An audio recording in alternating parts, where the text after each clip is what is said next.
আসসালামু আলাইকুম গাইজ, আপনারা সবাই কেমন আছেন? আমি তো অনেক ভালো আছি। এই যে দেখেন আজকে আবার লই আইসে আমনে গলেগা কি মিষ্টি কুমড়া দিয়া চিংড়ি মাছ দিয়া ভাজবো। তো কেমনে ভাজি হেয়েই দেখেন। মিষ্টি কুমড়ার ভালোভাবে ধুয়ে নিলাম। এখন হচ্ছে চিংড়ি মাছের ফালা। তা চিংড়ি মাছ কাটার আগে কতটি পেঁয়াজ আর মরিচ কেটে ঢুম। পেঁয়াজ মরিচ কাটা হয়ে গেছে। এখন এই যে চিংড়ি মাছটির খোসা ছাড়ায় সুন্দর মতো বাইচ্ছা তারপরে ধুইয়া টুইয়া তারপরে একদম রেডি হয়ে আইতে আসি। দেখতে থাকেন কি হুড়ি।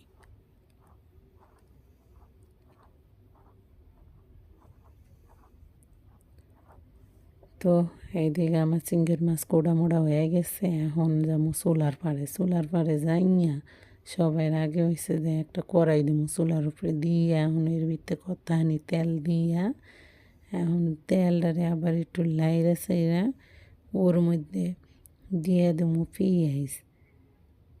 পেঁয়াজ দিয়ে ভালোভাবে কতক্ষণ লাইরা সাইরা পরে হেডারে করবো কি কতটুকু কাঁচামরিচ দেব।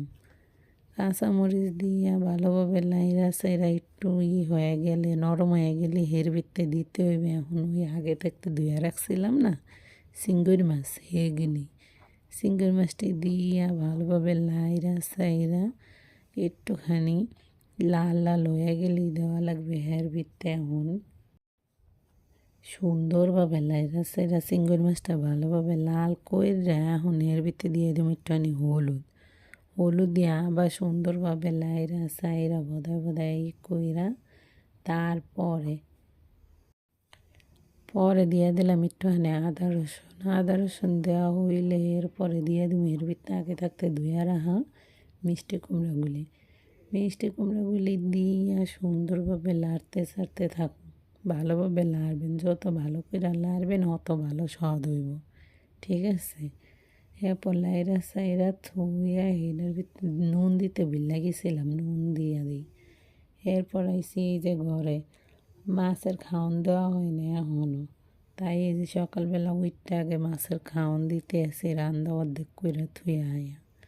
যেমন মাইয়া মাছের খাওয়ান দিল, কম হয়ে গেছে আবার একটু দিল, দিয়ে এই যে মাছে খাইতে আছে। আপনারাও দেখেন মাছে ঠিকঠাক মতো খাইতে আছে কি না।